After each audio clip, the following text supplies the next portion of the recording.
সমগ্ৰ উত্তৰ পূৰ্বাঞ্চলত পাটকাইৰ পাদদেশ অতিক্ৰম কৰি আহি এটা জাতি গঠন, এখন সমাজ আৰু এটা সভ্যতা নিৰ্মাণৰ যিটো আৰম্ভণি, স্বৰ্গদেউ চাওলুং চুকাফাই এইখন পবিত্ৰ ভূমিত প্ৰৱেশ কৰি সকলোকে একত্ৰিত কৰি, সাতৰাজক একত্ৰিত কৰি একৰাজ কৰি বিশাল এখন সাম্ৰাজ্য আৰু এক স্বাভিমানী জাতি আৰু জাতীয় সভ্যতা নিৰ্মাণ কৰিলে। আৰু এটা জাতিক এটা জাতীয় সভ্যতা নিৰ্মাণ কৰিবৰ কাৰণে প্ৰয়োজনীয় সকলো অৱলম্বন, সংস্কৃতি, সাহিত্য, বুৰঞ্জী, পানী খেতিৰ যোগেদি অৰ্থনীতিৰ ভেটি, বিভিন্ন ধৰণৰ পাট শিল্প, মুগা শিল্প, বয়ন শিল্প, এনেকুৱা সকলো ধৰণৰ অৱলম্বন কেৱল মাত্ৰ ষ্টেটহুড বা নেশ্যনহুড এটা সাম্ৰাজ্য এখন প্ৰতিষ্ঠা কৰাই নহয়, মূল কামটো কৰিছিল সমন্বয় সৃষ্টি কৰা, সকলোৰে পৰস্পৰৰ মাজত বৈবাহিক কথা বতৰাৰে সমন্বয় গঢ়ি তোলা, বিশ্বাস আৰু আস্থাৰ এটা পৰিৱেশ গঢ়ি তোলা। বেলেগ সাম্ৰাজ্যৰ দৰে ৰক্তপাত সংঘৰ্ষ কৰাতকে, ৰক্তপাতি যুঁজ দিয়াতকে কেনেকৈ অন্তৰ আৰু হৃদয় জয় কৰিব পাৰি, কেনেকৈ মানুহক স্বাভিমানী চেতনাটো কেনেকৈ দিব পাৰি, সেই সকলো কথা লৈয়ে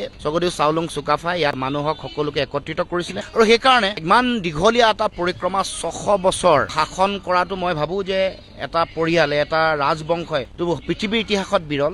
এইটো বিৰল হোৱাৰ এইটোৱে কাৰণ যে চিন্তা আৰু দৃষ্টিভংগীত বিশালতা আছিলে, এটা উদাৰ দৃষ্টিভংগী আছিলে, সকলোকে লৈ সকলোৰে মৰ্যাদা ৰাখি এখন সমাজ গঢ়িছিলে। কৰ্ম বিভাজন, কোনো ধৰণৰ বৰ্ণবাদ নাছিলে, কোনো ধৰণৰ শ্ৰেণী বিভাজন তেনেকুৱা নাছিলে। যোনে ভাল কাম কৰিব, যাৰ পাৰফৰ্মেঞ্চ ভাল, তেওঁ সেই ধৰণে দায় দায়িত্ব পাইছিলে। গতিকে এই যিটো চিন্তাৰ বিশালতা আছিলে, যিটো উচ্চ মান বিশিষ্ট চিন্তা, সেইটোৱে অসমৰ সমাজখনক, আমাৰ আহোম জাতিসত্তা বা অসমীয়া সমাজখনক এটা একক আৰু অনন্য ৰূপত প্ৰতিষ্ঠা কৰিছিলে। আৰু যি আদৰ্শ তেওঁ আমাক দি থৈ গৈছিলে, সেই আদৰ্শ অতি প্ৰাসংগিক। এতিয়া যি সময়ত সাম্প্ৰদায়িকতাৰ আগ্ৰাসন চলিছে, ধৰ্মৰ নামত, জাত পাতৰ নামত, বৰ্ণৰ নামত সমাজ ভাঙিবলৈ খোজা এই সময়ত আমি স্বৰ্গদেউজনাৰ সেই যি আদৰ্শ, সমন্বয়ৰ আদৰ্শ, য'ত কোনো ধৰণৰ এনেকুৱা ভেদাভেদ নাই, একত্ৰিতভাৱে আগবঢ়াত, লগে লগে স্বাভিমানী এটা চেতনা, নিজৰ অধিকাৰ ৰক্ষা কৰি জীয়াই থকাৰ যিটো চেতনা, যুঁজি নিজৰ অধিকাৰ আজুৰি অনাৰ চিন্তা, এইবোৰ এই সময়ত অতি প্ৰাসংগিক হৈ পৰিছে।